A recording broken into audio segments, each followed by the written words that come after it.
Hare Krishna. Welcome to this episode of our IISB video. This is Sridhar Srinivas Das. I'm a member of IISB, ISKCON India Scholars Board, and I'm going to be speaking about an important presentation I'm going to promote by a presentation made by His Holiness Sivarama Swami Maharaja, who is a former GBC and a very senior Prabhupada disciple and an exemplary personality who has implemented a Varnashrama farm community in the West, which is a very commendable service to Srila Prabhupada. Now, Maharaj has made two presentations. 5 years back, he did part 1 of the female diksha-guru, whether female diksha-guru should be there or not. And in part 2, which was released 2-3 days back, he has again spoken on this topic. So I'm going to quickly walk through some portions of this part 1 and part 2 so that you know how important it is for all the devotees of ISKCON to watch that and absorb it, and there's a great message in it. So quickly to summarize, in part 1, Maharaj had 3 parts. In the first part, he was saying how letters, so there's so many instructions of Prabhupada, out of that, which one to pick and which one is most important. So Maharaj is speaking about Prabhupada's statements, and in that he he says the books are the basis, and we will go to that particular part where Maharaj says that what Maharaj has to say. I'll go on to the final part of the argument, and that's the third part. The third part of my presentation, which for me is the conclusive evidence, is that evidence of the book Bhagavat and the person Bhagavat, Nityam Bhagavata Sevaya. In part 1, I showed the weakness and contradiction in the evidence itself on which the Vaishnavi diksha-guru resolution is based. And in part 2, it was seen that Srila Prabhupada himself discounted the evidence, making it at least questionable. Now, this third part shows that the Bhagavatam commentary, Srila Prabhupada's own words, says that women cannot be initiators. Moreover, Srila Prabhupada's personal conduct establishes what he wanted, and that was no Vaishnavi diksha-gurus. He didn't establish any. So the overriding emphasis and the overriding weight of the evidence is on the book Bhagavat and the person Bhagavat. And let's start with what Prabhupada said in his books. Now, in commenting on Dhruva's concern for his mother's liberation, Srila Prabhupada writes in the 4th canto, and you can read this, quote, Dhruva had a feeling of obligation to his mother Suniti. It was Suniti who had given him the clue which had now enabled him to be personally carried to the Vaikuntha planet by the associates of Lord Vishnu. He now remembered her and wanted to take her with him. Actually, Dhruva Maharaj's mother Suniti was his Pat Pradarshika Guru. Pat Pradarshika Guru means the guru or the spiritual master who shows the way. Such a guru is sometimes called the Shiksha Guru. Although Narada Muni was his Diksha Guru, initiating spiritual master, Shuniti, his mother, was the first who gave him instruction on how to achieve the favor of the Supreme Personality of Godhead. It is the duty of the Shiksha Guru or Diksha Guru to instruct the disciple in the right way, and it depends on the disciple to execute the process. According to Shastric injunction, there's no difference between Shiksha Guru and Diksha Guru, and generally the Shiksha Guru later on becomes the Diksha Guru. Suniti, however, being a woman, and specifically his mother, could not become Dhruva Maharaj's Diksha Guru. Still, he was not less obliged to Suniti. There was no question of carrying Narada Muni to Vaikuntha Loka, but Dhruva Maharaj thought of his mother. This is the purport in the 4th canto. You may want to take note that this was written years after Srila Prabhupada wrote that letter, or those 2 letters in 1969. In this purport, Prabhupada makes clear A woman can become Path Pradashika Guru. She can become a Shiksha Guru, but she cannot become a Diksha Guru. This. Okay, so let's see. Maharaj emphasized that there are two aspects, book Bhagavata and person Bhagavata. So he established what Prabhupada said in his book, a direct statement from Bhagavatam. And he even said all other statements that he made, Prabhupada would have made on this topic, is all subservient to this because it's a book Bhagavata. This is a very important point. Even in this own part itself, Maharaj is saying what Prabhupada as a person Bhagavata did. And we will go to that part now. Just a minute.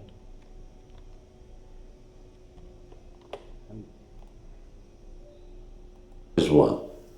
Prabhupada's conduct is the answer. And what was Prabhupada's conduct? As far as leadership, because women should always be protected, they should not be in an independent leadership position. So Prabhupada didn't want women in service of leaders. And now, honing in on disciples becoming gurus, what did Prabhupada say or do in that regard? In 1977, Srila Prabhupada repeatedly spoke to men about the topic of guru, but not once did he speak to women. For example, this was in Mumbai in April, 22nd of April, Srila Prabhupada is saying, this is actually a quote from Servant of the Servant. That night, Srila Prabhupada asked Akshayananda Maharaj, are you ready to initiate disciples? I want to retire now.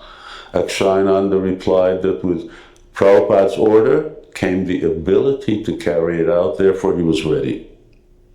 And when it came to selecting diksha-gurus, Prabhupada selected men. He did not select Vaishnavis as a guru. Now why not? A point aside, but important, Srila Prabhupada was aware that at that time women were not treated in the nicest possible way in ISKCON. If he wanted to make a point about women's equality, here was a golden opportunity, but Srila Prabhupada didn't do so. Why not? Again, there were women who were faithful, intelligent, and Krishna conscious, more so than some men, but still he did not do it. So in light of Dharma Stapana Hetu, his conduct says something. Currently, ISKCON devotees argue, quoting different pros and cons regarding Vaishnavis becoming Diksha Gurus in our movement. I ask, who is to say what is the conclusion of this argument? Is it the GBC? They are certainly the ultimate authority in the movement. But that doesn't necessarily mean that their decision is correct. And they are divided. Devotees with this opinion and devotees with that opinion. As Gaur Govinda Swami Maharaj once said, Siddhanta is not established by votes. So who is to say what is the conclusion on the Vaishnavi Diksha Guru controversy? Okay. I know I don't want to play the entire video here because I would like each one of you to go through both the parts, take the time out, it's worth it, and see them for yourself. Now I'm going to go to quickly summarize. Sivarama Maharaj said one thing, that book Bhagavata and person Bhagavata have to be considered. But what if this book Bhagavata contradicts with person Bhagavata? But there is an answer from Srimad Bhagavatam, 10th canto, 33, 31, 33rd chapter, 31st verse. Ishvaranam vacha satyam tataivarchitam kvachit tesham yat swavacha yuktam buddhimams tat samacharet. The statements of the Lord's empowered servants are always true, and the acts they perform are exemplary when consistent with those statements. Therefore, one who is intelligent should carry out their instructions. So here, you can see the statements, book Bhagavata, must be in conjunction and consistent with the actions, which is person Bhagavata. And somebody, we have to see that in this particular issue of female Diksha Guru, both of them are matching. Prabhupada's book statements for Bhagavatam purport matches with his actions, as Sivarama Maharaj nicely pointed out. That's one point I want to make. Before we close, I want to make another point, that Maharaj said Prabhupada's statements and actions are important. If that is the key, then what did Prabhupada actually say about what to do when in times of controversy? If there are conflicting statements, if we ever were to come across a situation where we see conflicting statement and action or conflicting statements, Prabhupada said here, Prabhu Kahe Chaitanya Charitamrita Madhya Leela 20.352 purport. I'm going to go to the purport. The purport says, according to Sri Chaitanya Mahaprabhu, this is the way an incarnation should be accepted. Sri Narottama Dasa Thakura says, Sadhu Shastra Guru Vakya Chitete Kariya Aikya. One should accept a thing as genuine by studying the words of saintly person, the spiritual master, and the Shastra. The actual center is the Shastra, the revealed scripture. If a spiritual master does not speak according to the revealed scripture, he is not to be accepted. Similarly, if a saintly person does not speak according to the Shastra, he is not a saintly person. The Shastra is the center for all. And this, I will not continue with this reading, but you can go through this purport. But that's the point, that Shastra must be the center. Oh, I didn't show you this purport, but this is what I was saying. That Shastra, Prabhupada clearly says, if Guru or a spiritual master or a saintly person does not speak according to Shastra, then we should ensure that Shastra is the center. So this is another way we can see that on all controversial topics, we can see what Prabhupada has said, keep Shastra in the center. So now, on the female Diksha Guru topic, what does the Shastra say? Well, I want all of you to go through this PDF. It's available in the archive.org, Sri Narada Pancharatra, actually this book, Vaishnavi Diksha Guru, Vaishnava Diksha according to Narada Pancharatra. So you can actually see this book is available in electronic format. And I also would like you to go through a website which is Seeing from the Eye of Shastra, Shastra Chakshusha. This is a blog where I personally maintain so many, and my book, I have written a book, Female Diksha Guru, Do We Need Them? And that is also based on Shastra, and it brings out the Shastra Pramana and all the presentations are present here. And one thing I would like to show before we conclude, again, IISB website also has more presentation that we gave for Female Diksha Guru, and you are free to go through all of those. And one more thing, all these links will be put up in the description column. And one last thing before I conclude is want to show you the Shastra Pramana.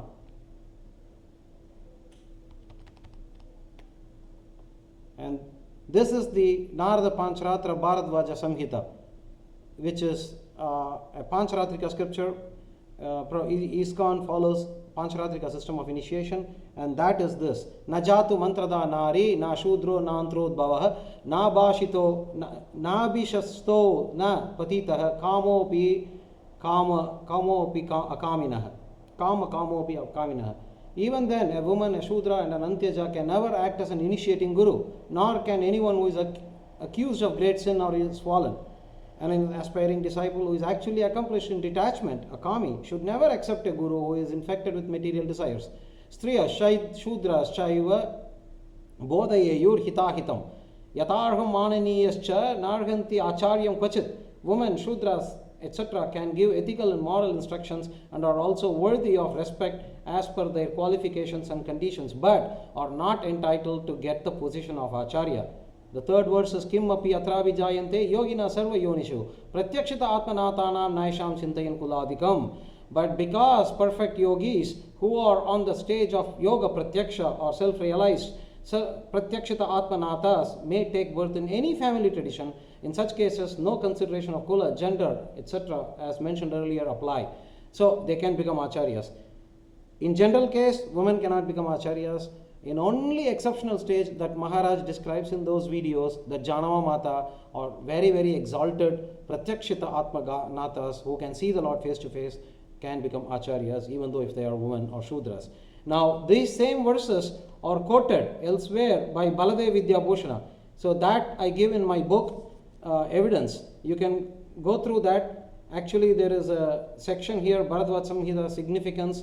I'm just scrolling through that for you. And Narada Pancharatra, how our acharyas, Gaudiya acharyas, have spoken about and made reference, especially the Gaudiya Acharya Baladev Vidyabhushana has given a commentary in his Srimad Bhagavatam commentary, and he has mentioned the very same verse that, yes, this is that verse.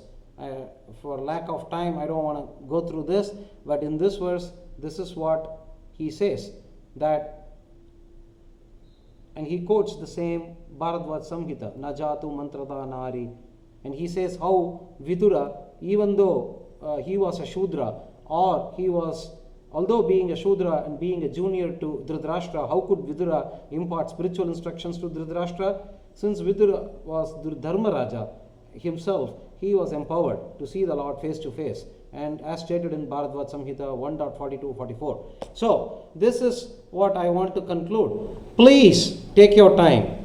Now, GBC is really going to make a big decision, and we have to give, as Prabhupada wanted all of us to be based on Shastra. So, we, each one of us, have a responsibility, and we should consider all these points before, once a decision is made. This is going to be very hard to change it. But we should not make any such decisions based on votes. That's what Sivarama Swami Maharaj also said. And he quoted Gaura Govind Maharaj. So all the saintly persons are saying majority of votes doesn't count in philosophical matters. It has to be Shastra Yukta. So thank you for your time. Hare Krishna. Vanchakalpatarubhyascha kripa sindhubhyevacha patitanam pavanebhyo vaishnavebhyo namo namaha.